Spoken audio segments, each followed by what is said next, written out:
பாவம் ஒரு மின்சாரம். அது எவ்வளவு தூரம் செல்கிறதோ அவ்வளவாய் வேகமாக ஓடும். பாவம் ஒரு பழக்கம். அது எவ்வளவு காலம் நீடிக்கிறதோ அவ்வளவாய் பலம் அடைகிறது. பாவம் ஒரு வளர்ச்சி. மனிதனின் ஆன்மாவில் அது வேரூன்றிக் கொள்கிறது. ஒவ்வொரு நாளும் அதன் கிளைகளை மேலும் மேலும் உயர்த்துகிறது. பாவம் அடிமைத்தனம். அது பாதிக்கப்பட்டவரை சுற்றி சங்கிலிகளை பிணைகிறது. பாவம் ஒழுக்கத்தில் கீழ் இறங்குதல். அது பாதிக்கப்பட்டவரை நரகத்திற்கே கீழ் நடத்தும். பாவம் புறப்பட்டு போவது. ஆத்துமாவுக்கும் தேவனுக்கும் இடையிலான தூரம் நாளுக்கு நாள் அதிகரிக்கிறது. பாவம் தேவனின் கட்டளைகளையும் சட்டங்களையும் மீறுவதில் துணிச்சலாக வளர்கிறது. கிறிஸ்துவுக்குள் பிரியமானவரே, பாவம் எவ்வளவு பயங்கரமும் கொடுமையுமானது. ஆனால் இயேசு கிறிஸ்துவை நம்பி சொந்த இரட்சகராய் ஏற்றுக்கொண்டு அவருக்கு வாழ்க்கையை ஒப்பு கொடுத்து அவர் விருப்பத்தின்படி வாழுபவர்களுக்கு பாவத்தை குறித்து கவலையோ பயமோ இல்லை. இயேசு கிறிஸ்து நம்மை பாவத்தின் தண்டனையில் இருந்தும் சக்தியிலிருந்தும் ரட்சித்து இருக்கிறார். ஒவ்வொரு நாளும் நாம் அவருக்கு கீழ்ப்படிந்து வாழும்போது பாவம் நம்மை மேற்கொண்டு ஜெயம் பெறாதபடி காத்து கொள்வார். பவுல் அப்போஸ்தலர் நம் நினைவில் வருகிறார்.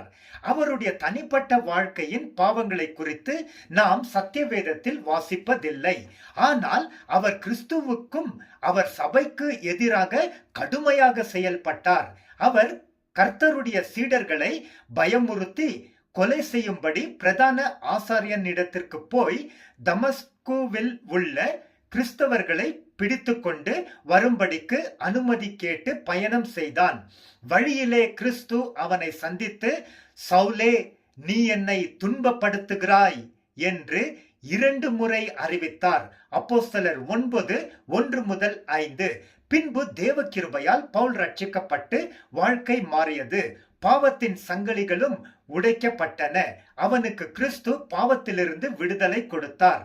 பவுல் தேவனுக்கு வாழ்க்கையை ஒப்பு கொடுத்து அவருடைய ஊழியத்தை செய்தார். கிறிஸ்துவுக்கு பிறகு மிக வல்லமையாய் தேவனுக்கு ஊழியம் செய்தவர்களின் பட்டியலில் இவர் முதல் இடத்தில் இருக்கிறார். பின்னர் பவுல் எழுதினார், பாவிகளை ரட்சிக்க கிறிஸ்து இயேசு உலகத்திற்கு வந்தார். அவர்களில் மோசமான பாவி நானே. 1 தீமோத்தேயு 1:15.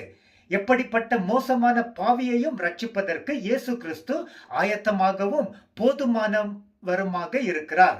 பாவத்தின் வல்லமையை பார்க்கிலும் இயேசுவின் கிருபை அதிக வல்லமை கொண்டுள்ளது. பாவிகளின் நேசரும் இரட்சகருமான இயேசு கிறிஸ்துவுக்கே துதி கனம் மகிமை என்றென்றும் உண்டாகும். ஆமென்.